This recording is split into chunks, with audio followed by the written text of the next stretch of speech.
you don't attract anyone into your life. You choose who you let into your life. And the moment you can just make that shift, some people get frustrated by that line. And I'm like, I don't understand. It's so empowering. That's more power. Would I want to just have this woo idea that, oh my God, I'm just attracting through the stars and through whatever, yada, yada, yada. And that's why I'm bringing these guys in my life. No. At the end of the day, you choose who you let in your life. So if you're only allowing or choosing certain types of guys, then maybe start taking a look at those choices.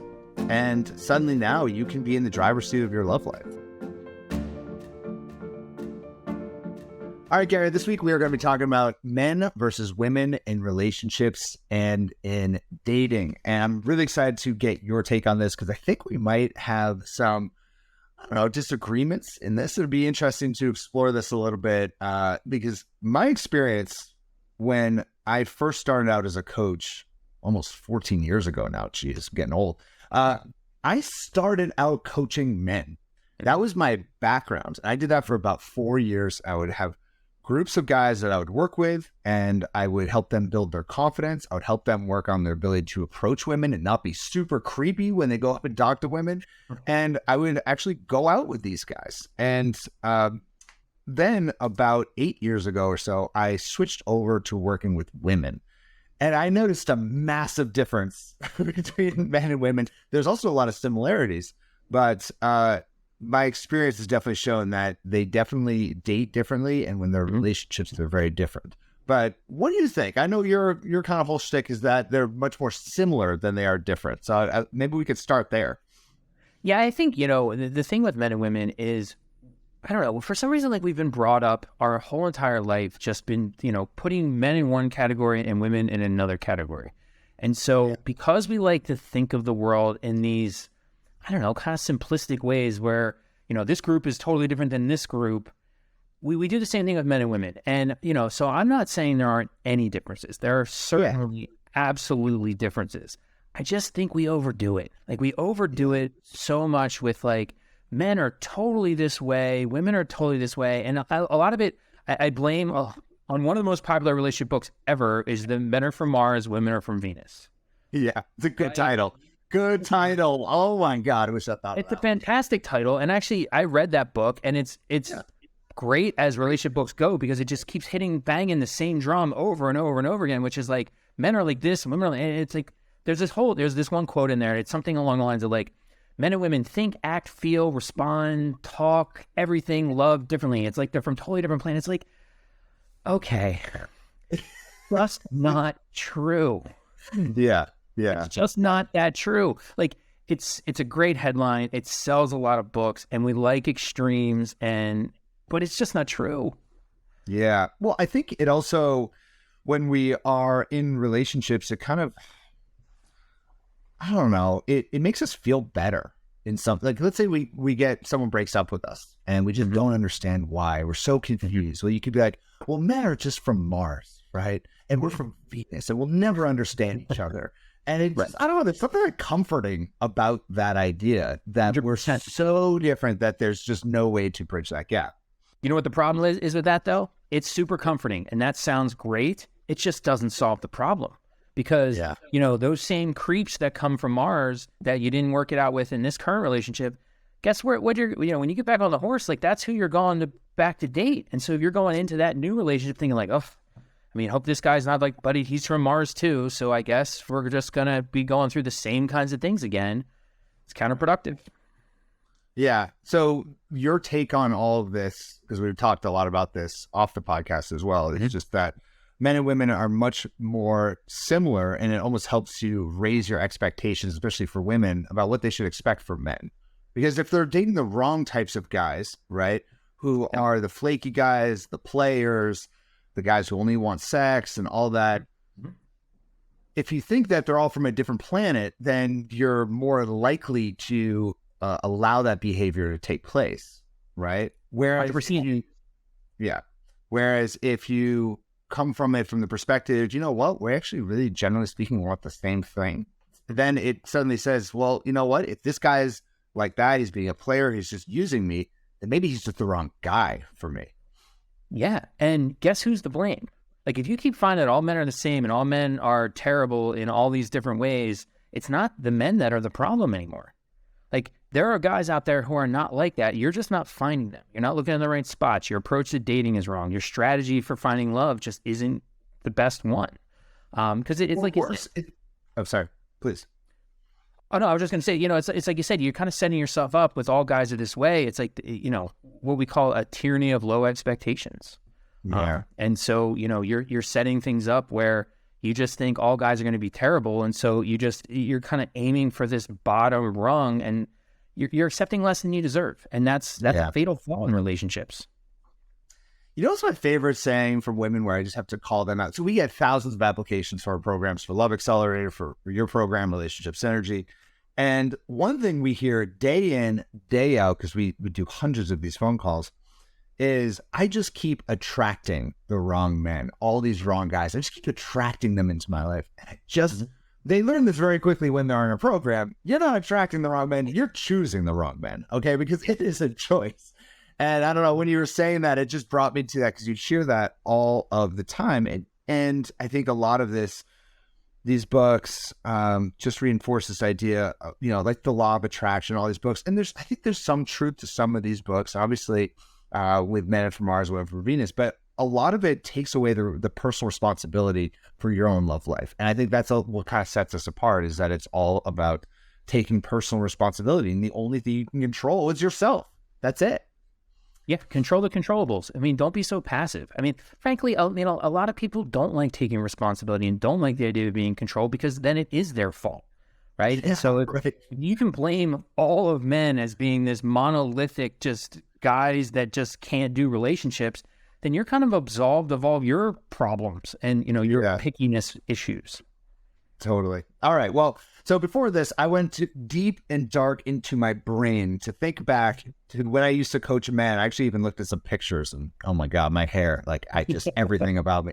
I was a lot thinner back then, but hey, everything else, I had the skinny black jeans and thought I was way cooler than I was. Anyways, I was thinking back to that time in my life and trying to think about the differences that I noticed between coaching men and coaching women. I'd love your thoughts. I know you haven't seen this list. So the first one that came to mind on a fundamental level are the challenges that men face versus women. I think this is important. Most of our audience is, of course, women, but it's really helpful for women to know what challenges men tend to go through when it comes to dating. Mm-hmm. Typically, when men are dating, I found that their greatest challenges is approaching women or meeting new women. Okay. That's like just the number one. When you talk to guys, it's like, how do I talk to a woman I'm attracted to or interested in? One of the biggest fears that all of us face is the fear of rejection or public speaking. We talked about this previously. So huge anxiety when it comes to that. Whereas women never talk about the fear of approaching men. Like, it's just not a thing. It's not a problem. It's not a problem. It's just societally and just maybe the way we're wired, it's not expected that women are going to go out and approach men. But women tend to have a fear of getting hurt. They let a man into their life that ends up just using them and breaking their heart. And I'd had to put a second challenge just because I've been working with women for so long. The other one is just finding men who meet their expectations. And women do tend to have higher expectations when it comes to love. Do you agree or disagree with with this first point as far as challenges? I'd be curious on your thoughts. Yeah, I think those challenges map on really nicely to what we know about evolutionary psychology. And men are just kind of, they have a lot harder job in a way because they have to do the approaching, right? And we know when you're doing the approaching, it's a little bit more difficult. And that fear of rejection, we know that it's a real pain. Like, there's a pain that's associated with rejection. It's very much like a physical pain. I mean, how your brain handles that stuff. And what you said too about women having higher expectations, they get to be more picky, right? Men are expected to approach them. They get to kind of sit back and choose among all the people that, are hitting them up on their dating apps, right? It's usually several. They have a lot to pick from, right? Which, by the way, makes this whole picking the wrong guy thing really more their fault as well, because they are doing a lot of picking. We'll see how that goes over in the comments. Oh my gosh! It's not like you're getting one guy that's saying yes to you. You get a whole bunch, and you're going through and picking.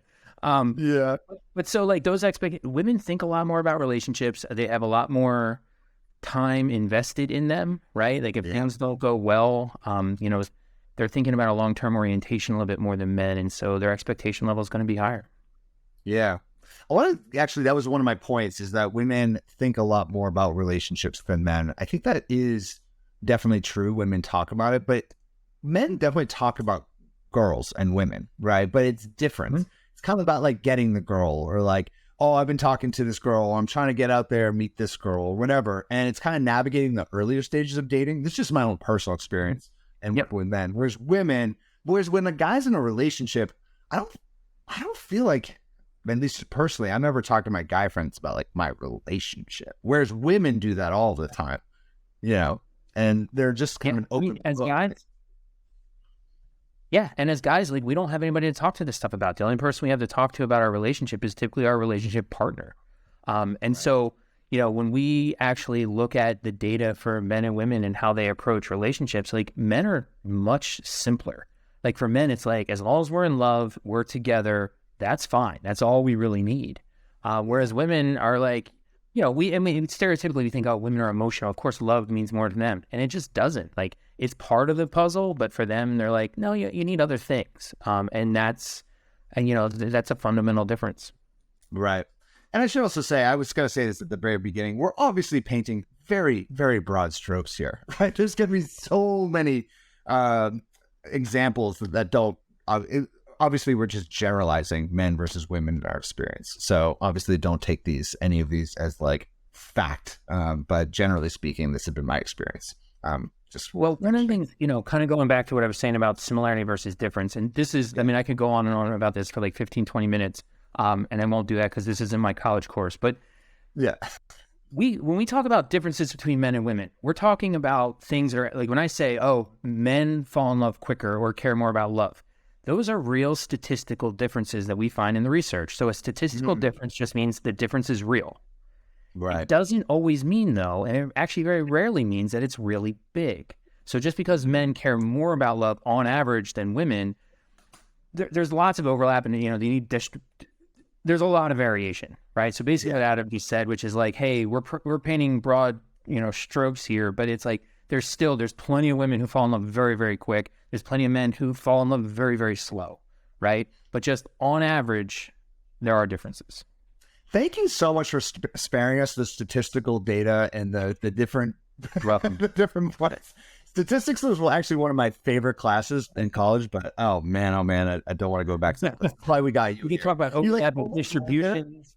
Yeah. I almost did. I want to. Overlapping distributions and effect sizes and P levels and all this. Oh, what means that? More. Oh, please. Dear God. I'll save that for the college classes. I don't want anyone to hear that. But it is true. Even on statistics, like, oh, men don't want commitment. When you actually look up the data on that, generally speaking, men and women want the same thing. Women maybe by a little bit want more committed relationships, but it depends actually on which surveys you look at and the way that they word it. And it's not a huge difference. And sometimes I literally have to pull up this data when I'm talking to women, because they've just been told this narrative over and over and over again that men don't want a relationship and, yada, yada, yada.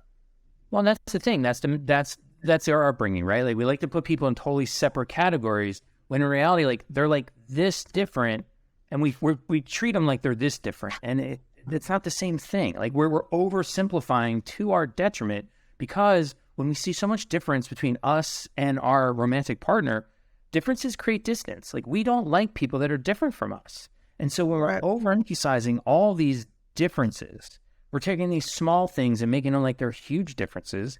It's counterproductive. Like, it's working against the happiness and the long-term healthiness of our relationship. Yep. Here's an interesting difference that I think is a small difference, but it's notable, and a lot of our clients find it interesting when I talk about this. So when I had the coaching practice for men, one of the first things I would always ask the guys are, what are you looking for? Obviously, like, what kind of relationship are you looking for? And the way that 90% of the guys would respond is, I don't know. I'm looking to get out there, meet a lot of women, and get more comfortable with doing that. And of course, when the right girl comes around, of course, I would be up for a relationship. That was like generally speaking, how men would answer. Whereas you ask our female clients, again, it's a self-selecting group. I get all that stuff. Yeah. But anytime you ask that, the response is almost always, I'm looking for love. And it's like very much so, like I'm looking for a committed long-term relationship that most of the time is leading to marriage.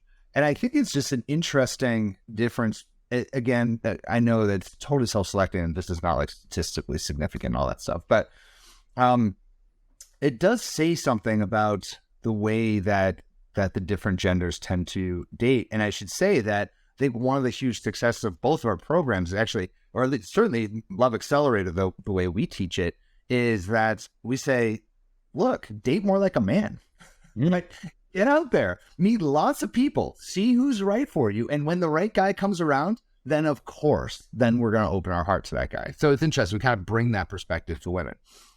Yeah, there's not a lot that guys get right generally compared to women when it comes to dating and the approach to dating. But that approach of dating a lot of people, seeing how it goes, kind of learning as you're working yourself through the process is actually pretty smart.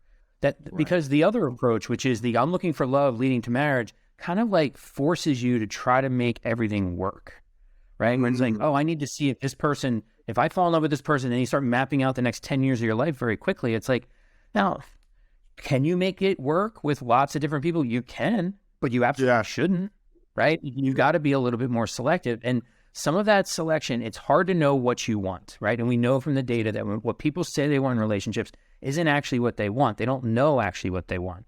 But one of the best ways to figure out what you want is get out there, have some conversations with different types of people. In fact, some people that you think you would never want to date, right? Have some, go out with some of those people too, because you're going to learn a lot about what it is you really value, what you're really looking for, and really helping you craft your love vision. Yeah. So much of my job is kind of pulling our female clients back and just be like, hold it back. You don't know this guy. I always say I don't know why I always choose this, but I always say, for all we know, every single weekend, he just loves to kick puppies. Like he just loves, I don't know, he just gets off on kicking little puppies. And like, that's the favorite thing. I don't know why I always have to say that, but it kind of, because sometimes we'll go on our first date and get so excited that, oh my God, there's so much in common. We're totally aligned. It's like, hold your horses, chill out. We don't know anything about this guy. Okay. Let's slow it down and maintain that. So, well, because I don't remember. I was going to say, you can be, it's easy to do that, right? Because you can be so creative because you don't know enough about this person. And so you fill in all the blanks in all the best ways, right? And so it's this like optimistic way of looking at this person where I don't know if they really do kick puppies or not. I don't know anything about their puppy kicking behavior. So I can't believe you're making me talk about this. But so, do you kick puppies? I have a Choco Labrador who no one would ever kick. He is. Oh gosh.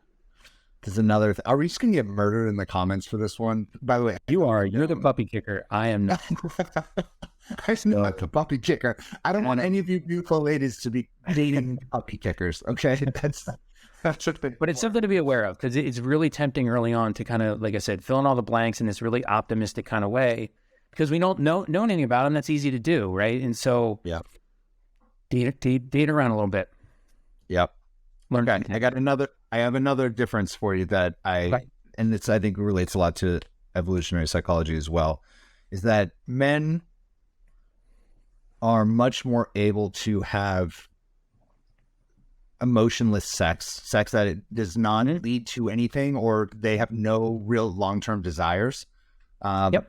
Whereas women typically, not always, obviously, but typically if they're sleeping with a guy, there's a possibility that it could turn into something more, and they're kind of keeping that open mind. Like there's some guys out there who can sleep with a woman with absolutely no desire whatsoever for any type of long-term situation. And women can do that as well. Generally speaking, men are much better at doing that. Do you agree or disagree? Yeah, I mean, isn't there like an old saying that like, guys have sex to fall in love and women fall in love and then they'll have sex, right? I mean, it's kind of like two different pathways, approaches, right? Yeah. Now, so here's the funny thing, right? So we know from relationship science that, we talk about this as being male behavior and female behavior, but it's actually just human behavior because there's this term called sociosexuality. Sociosexuality is how much you see love and sex as being the same thing or two separate things. Now, people who are high in sociosexuality tend or see them as very separate. Like you can have love without sex and sex without love, and they're two different worlds almost. Men tend to have more of that orientation. Women tend to have, we see them as connected kind of orientation.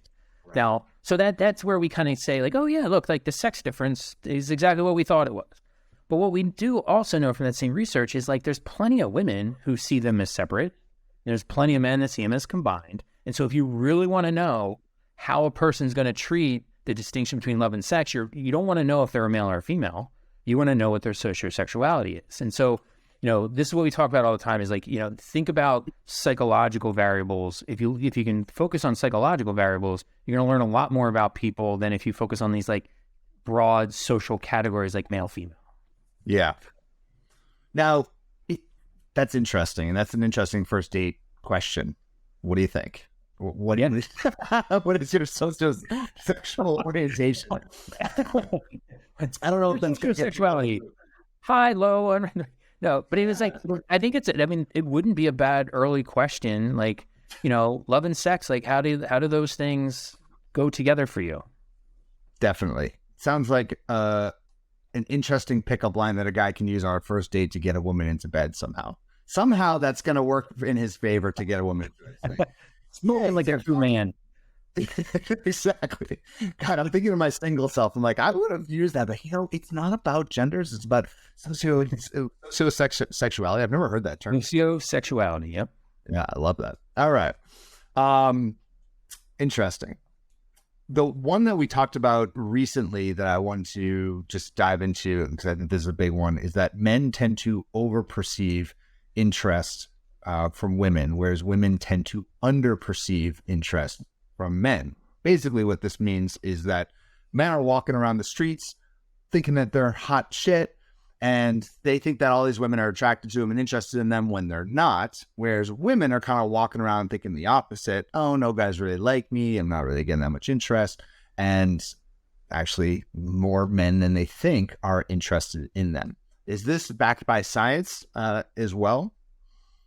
Yeah, it's definitely true that men overperceive sexual interest, right? And so, guys, anytime a girl smiles at them, they're like, yep, she wants it. Yeah. Right? Like you start thinking like, and then like, it's like, oh, well, she smiled at me. Like, what does that mean? And then you just like, of course she wants me. Like guys just in general are overconfident, right? We think we're smarter, funnier, better looking, more talented, all these things more so than we actually are. Women are the opposite in terms of confidence.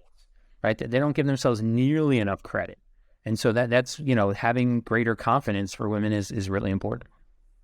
Yeah, that's why it's little of step number one is building your confidence. It's such an important part of all of this and realizing that you are a high value person. And that's synergy step number one is getting yourself relationship ready, right? And realizing that you're a high value person. And it's step one for both of our programs, whether you're single or in a relationship for a reason. Because if you are going to a relationship or a dating situation and you don't value yourself, you don't value your energy, then suddenly it's just going to radiate through every conversation you have, every interaction you have with men. And it's something that you can actively work on, which is very cool.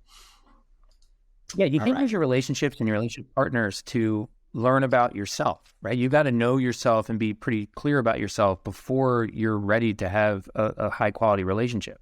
Because if you're still not so sure about who you are, you're not that confident about it, you are going to be more attracted to those guys who are willing to tell you who you are. And that's not what you Interesting. I like that. Okay, the last one I wanted to get your thoughts on and see if you can debunk this or not. But the idea of men struggling to open up and be more vulnerable compared to women being much more comfortable with opening up. My experience has shown that actually both genders tend to be pretty comfortable with this. We're not comfortable with this. I haven't found, honestly, a massive difference between the two genders. I mean, I guess men tend to be more logical and we know that for certain situations, whereas women tend to be more emotionally connected. But when it comes to being vulnerable and opening up in relationships, yeah, women might be a little bit better at that, but I don't know. It just has not been my own personal experience that it's like women are so much better at this and men are so much worse at this. Curious on your thoughts. Yeah, I mean, I think they're both going to be fairly decent at it for different reasons. Women are going to be a little bit better at it in terms of they've just had a lot more practice. Like they've had more of these conversations with more different people. They're more comfortable in general just talking about their feelings and things. Right. Just because they're more comfortable doesn't necessarily mean they're good at it all the time, right? I mean, just because you've done it more doesn't mean you're fantastic. Whereas men, on the other hand, I mean, it doesn't surprise me that men would be okay opening up because they don't get much of a chance to do it, right? So as soon as they're with this partner who's finally interested in them, it's like, you know how great it feels to open up and like talk to somebody about your feelings who actually knows how to have that conversation? Like, Right. you pay good money for that. Like, I mean, that's like therapy, right? And so when guys finally get that opportunity to do it, it's like, I mean, I could see them going the other way and just kind of like unloading and just like being really bearing their souls to this one person who they feel like they can talk to. Yeah. Yeah. I could definitely see that. I mean, yeah, it's just interesting with the different communities that I've had over the years with the male community versus now we have an all women community. Both just opened up a lot, maybe. And again, women might be just more comfortable with it. So it's just like right in their, wheelhouse. Whereas men, maybe this is the first time in their life they've ever been able to talk openly about their insecurities when it came to dating. So maybe that's why men were so comfortable opening up. Yeah, and I think it's one of those areas where it's really important for women to realize that men are not all these emotionless robots who can't talk, who don't want to open up, and are just like these locked boxes that you can't get into. Now, there are definitely some men that are like that. That strong, we kind of romanticize it as like the strong, silent type. They're terrible for relationships. Like that's not a good kind of person to be with. And so again, if you're only finding the strong, silent types that don't want to talk and don't want to open up, you're fishing in the wrong pond. Like you got to look somewhere else, right? Because it's not like guys can't do that, right? I mean, I think both of us, we're both excellent communicators who are very open, right? And so, and we're clearly not the only two on the planet. So, it's like, it's just a matter of where you're looking and what you're valuing early on, in your relationships. I'm going to cry. I'm going to do it just for everyone right now. I'm going to show my emotion. It's funny. I've been like, I was telling Jess the other day, I'm kind of going to talk about, I've been like crying a lot lately out of like happiness for things. I'm like, am I going through something right now? I'm like, it's happened to me like 3 times last month, like for like happy moments where I'm like just overwhelmed with emotion. I don't know. Does that happen as you get older? You're a little bit older than me. Oh, little. Is it? No, I'm not going through my life changes. I'm not going through my life changes. So I don't know if that's, I know the crying from happiness. I do it with anything related to my daughter. I'm a huge crybaby, right? So like happy stuff like that, like I'm definitely a crier for that stuff. I will like, when there's just like touching things on TV about like relationship stuff, actually, like I am an easy cry. We're such saps. Oh my God. We are really saps about our My wife will look at me. Yeah. Oh, my wife will totally, like, we used to watch the show, This Is Us. I cried literally every single episode of that show. She'd look over, she was like, really? Are you crying again? I'm like, I don't know. It felt good. Justin, I mean, because I was crying the other day about something. I'm not even going to say it. It was really stupid. I was like overwhelmed with emotion. She's like, "Why are you crying?" I'm like, "Why don't you understand my feelings?" And then like a minute, like 10 minutes later, I'm like, "What is happening to me? Am I like low on testosterone right now?" Oh, like no. You know what? I think honestly, what I think it is like you just start becoming like as you're older, you don't have to like have like that artificial like tough guy veneer that we all grow up being told we have to have, and you just kind of like you just start letting it go. Like I used to only cry when like a sports team won something, and like that was that's the only way. That was the only way. Like that was the thing because I was like but then it's like I've evolved. You've evolved. Now you cry for much more than just sports teams, buddy. I will cry at a touching commercial. That is funny. Oh my gosh. All right. So let's end it with some prescriptive advice if we can. I feel like we've gone back and forth. Men and women, are they different? Are they the same? It sounds like there's a lot of nuance to this, and everything you said, I'm very aligned with it. It makes a lot of sense to me. So for those women who feel like they can't understand men, I don't know. What do you think? Like, obviously maybe even sometimes looking at the data points can be really, really helpful. We can obviously share that. I don't know, anything coming to mind for those who are like, read all these books, think men are so different than them. What can they get? Yeah, I think the biggest thing, assuming you're always going to be having relationships with, as a woman with a man, like not writing the entire species off all in one fell swoop, right? And just kind of saying they're all this way, right? Because we talked about the low expectations, but here's the thing. You're always going to be able to, if you want to look for differences, you're going to find them, right? There's something we call confirmation bias. If you think there's going to be differences, you're going to go look for them and you're going to find them and you're going to say, ha, told you, different.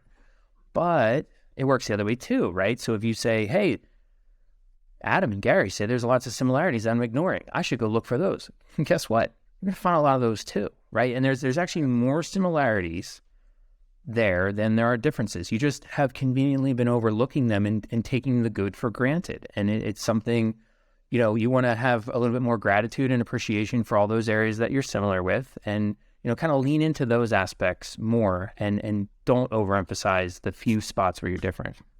Yeah, I agree. And I think if you're only attracting men who are emotionally closed off, they're robotic, they are that masculine, what did you say, silent? What was it? Silent but strong type? Strong, silent type. Strong, silent type. Then it is also time to take a little bit of personal responsibility on that front, which is you don't attract anyone into your life. You choose who you let into your life. And the moment you can just make that shift, some people get frustrated by that line. And I'm like, I don't understand this. It's so empowering. That's more empowering. What I want to just have this woo idea that, oh my God, I'm just attracting through the stars and through whatever, yada, yada, yada. And that's why I'm bringing these guys in my life. No, you can't, like, please. The law of attraction stuff, we could talk about law of attraction for a long time. There's, I think, pros and cons to it. But at the end of the day, you choose who you let in your life. So if you're only allowing or choosing certain types of guys, then maybe start taking a look at those choices.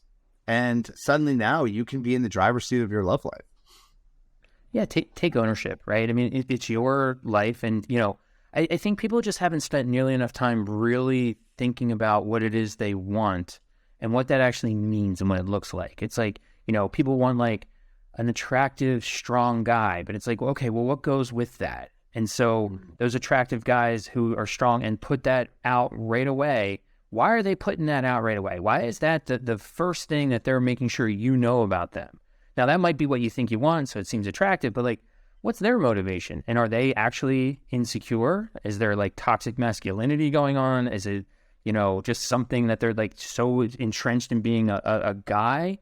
Because, I mean, that has definite downsides that you're not seeing and you're not going to see for a little while, right? So that strong, manly man guy is, you know, probably going to expect to be the strong person in that relationship the whole time, which means he's going to expect you to be submissive. And, you know, you might be able to pull that off for a couple months, but how about 3 years or 30 years? Mm-hmm. Yeah. It's tough.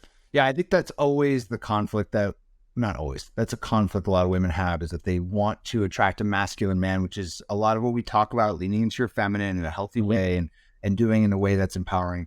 But there's also this conflict. They want to be with a really masculine guy, but also a guy who can open up and be in touch with his feelings. And sometimes those two things may be a little bit conflicting when you're going after a certain archetype. And then the worst part is actually there's some clients that we work with who, when they do meet a guy who offers the emotions that they're looking for, they actually berate him, and they find him even less attractive because he opens up. I'm like, that's what you've been looking for. That's what you've wanted, and now he's opening up and sharing himself, and you look at him as like being weak. So, you know, God. Well, I think that's what it boils down to, though. And then, you know, women have to come to grips with the fact that 99 out of 100 of them, 90 out of 100 at least, actually want a nice guy. They want a guy who knows how to have a conversation, who empowers them, who supports them, who's there for them. They want a guy who's good at relationships. That's not often who they're initially attracted to for whatever reason, because society and, you know, let's blame Disney a little bit, right? Like there are things out there that have been sending them the wrong message. Like they want the knight in shining armor, the prince on the white horse kind of thing.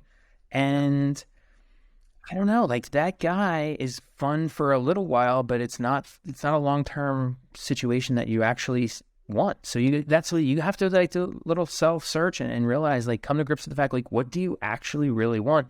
And then start really putting that plan in motion. Yeah. Amen. Well, I love this. I love having these type of nuanced conversations. That's what I love about having you as a coach here and working with us, because you are very open to the nuance of these types of things. It's not just cut and dry, and it's important for everyone to really understand this stuff. So I appreciate you, Gary. Anything else you want to add to this, or is that it? No, I think just one general point is, anytime you simplify things, you're generally wrong. Right? It's like you see men are this way, women are this way. That's a simplification. That seems easy to understand, and we like simple. But anytime you go too simple, you're going further from the truth. Yeah. So the end-all answer to this is men and women are very similar, except they are also kind of different. What do we think? Agree or disagree? Okay. All right. We'll end with that, Gary. Thank you so much, man. And we'll talk next week. All right. Take care, man.